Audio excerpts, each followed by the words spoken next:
Greetings, tribe. So first, let's go through some really basic information regarding what's going on in the woman's brain and body when she's pregnant and in labor. So the part of the brain that gets stimulated when the woman is in labor is the hindbrain, or the mammalian brain, or the older part of our species brain. And this part of the brain, when you go into labor, the first thing that your instincts and your brain is going to tell you to do is to do three things. Number one, you have to find a dark environment. Number two, you have to make sure that that environment is warm. And the third thing is you have to make sure that it's a familiar environment, one that is where you feel safe. Okay, so this is what happens to every woman when they go into labor. The mammalian brain kicks in, and these are the things that we would naturally do. If you pay attention to mammals like dogs or cats or any mammal, pay attention to what they do when they're pregnant and they're about to deliver. They always go into a cage or under some bushes or in a closet, or they will go somewhere where it's dark and they feel safe. So we do the opposite. When it's time for us to have our babies, we go into the hospital, which is very, very bright, lots of bright lights, okay? It's very cold in the hospital. If anybody has been to the hospital, you know this. I work in a hospital, so I know. I'm a labor and delivery nurse. And then the third thing is it's full of strangers. It's not a familiar environment. You're not in the comfort of your own home. You are in an unfamiliar environment, and most of the staff that's helping you during this process, you don't know them. So you're around unfamiliar people, an unfamiliar environment, very bright lights, and cold. The hospital environment is the complete opposite of what nature is telling us to do when we're in labor. I think, unfortunately, young girls, actually everybody, but specifically young girls we're not taught how to trust our bodies. We're not taught how to listen to our bodies, how to be in tune with our bodies. We're not taught to follow our intuition. We're taught from a very young age to look outside of ourselves whenever there's some issue that's going on in our body. We have given away our authority to doctors and people outside of us instead of trusting the body. Okay, home births versus hospital births. Unfortunately, when you're in the hospital setting, the doctors and the nurses are doing two things, okay? They are, number one, following very specific protocols that they have to follow if they want to keep their job. These protocols have to do with maintaining safety and making sure that they're getting paid. That's it. And they're also making sure that there's no litigation for the hospital, which basically means there's no accidents and that the hospital isn't being sued by some patient there. Unfortunately, because the staff is usually focused on following these protocols, the emotional needs of the woman in labor is not considered at all. The mental and spiritual needs of the woman in labor is not considered either. Yes, there are some amazing and spectacular nurses and obstetricians out there, but honestly, they're few and far in between. Many times, the doctors will use fear tactics against the woman to either start a labor or speed up a labor or to just cut the baby out of you through a C-section.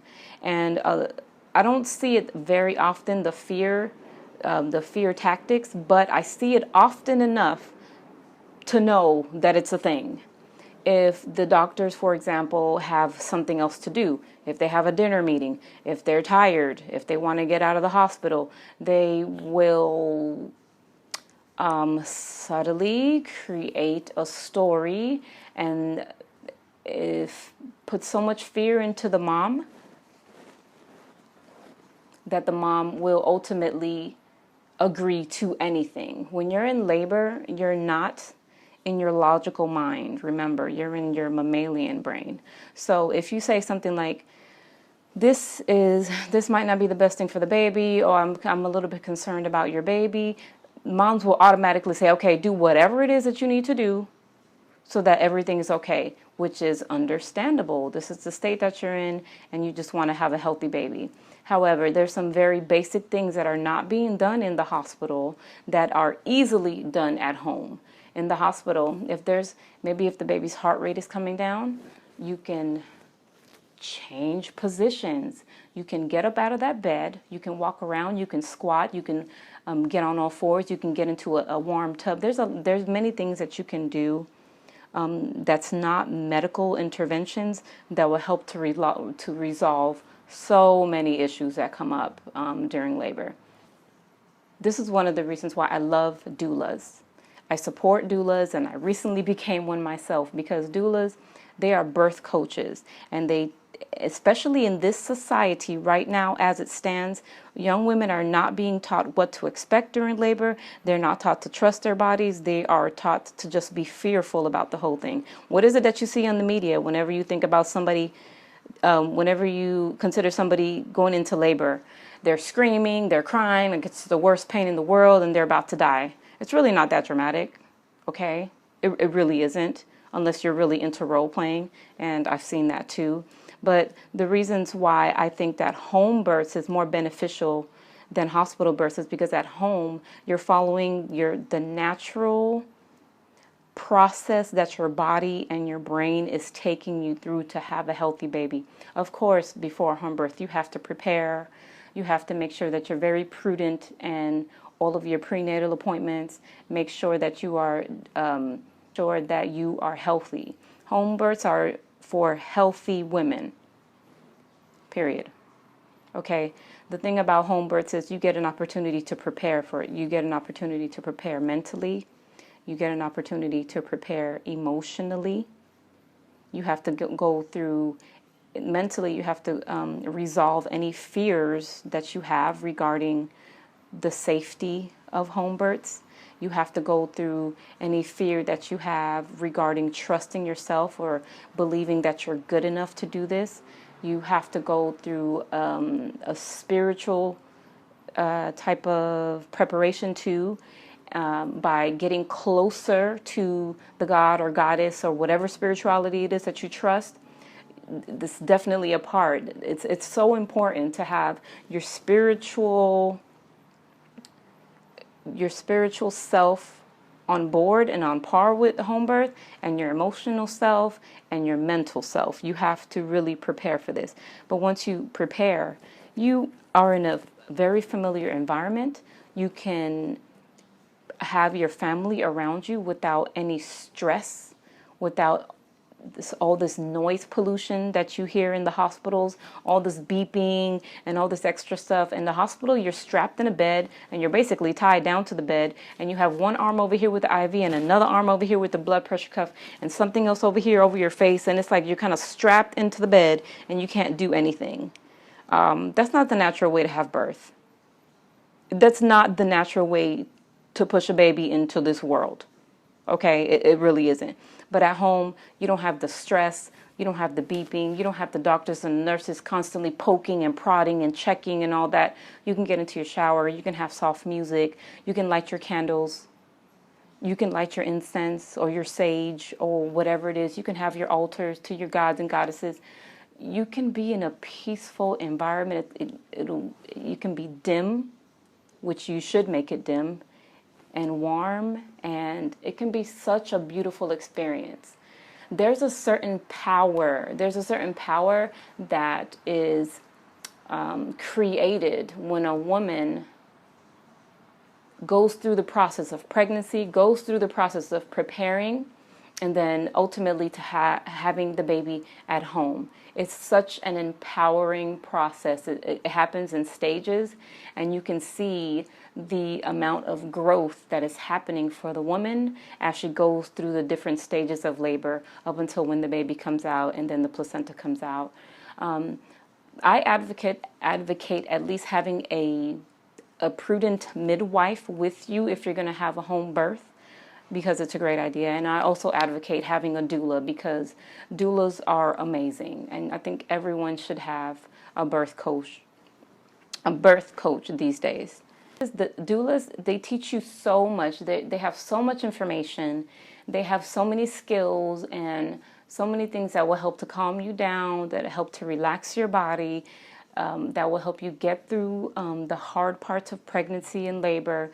And their doulas are just a blessing. And nowadays, there's even organizations, and they're probably in every city in the United States, where you can get doulas for free. I think it might depend on your economic status. I'm not sure, but even if you don't necessarily want to pay, there's ways to get free doulas if you are really interested in getting that information. And I think it's just really important. It's important to do that because there's no prenatal education happening in the school systems. There's barely any prenatal education happening in the community. You have your little pockets here and there, but the majority of the people in the community are not doing prenatal classes. They just come in and just kind of, well, I'm just going to go to the hospital, and then they're going to tell me what to do and how to do it. But instead of going through that, it's so much more empowering for you to know exactly what's happening with your body, for you to prepare yourself, and for you to have such a beautiful experience that you really can. But some women are not even going to have children, but for the ones who do decide to have children, you might only be pregnant once, twice, 3 times, 4 times. So it's not like this is going to happen, for the entirety of your life. It's a very short span. It's a very short time in your life, pregnancy and labor. So you should really take advantage of this time, is what I'm saying. Take advantage of this time and really help this period in your life to really empower you, to move you to the next level in your womanhood. It really is an initiation into motherhood, into womanhood. Don't take that for granted. Don't take it lightly. You really should focus on what's happening to your body when you're pregnant and during the laboring process. It's so emotionally evolving and mentally evolving when you can sit there and feel what it's like to push a baby out of you. It's an amazing feeling. It's not so dramatic. It's definitely not as dramatic as we're taught that it is.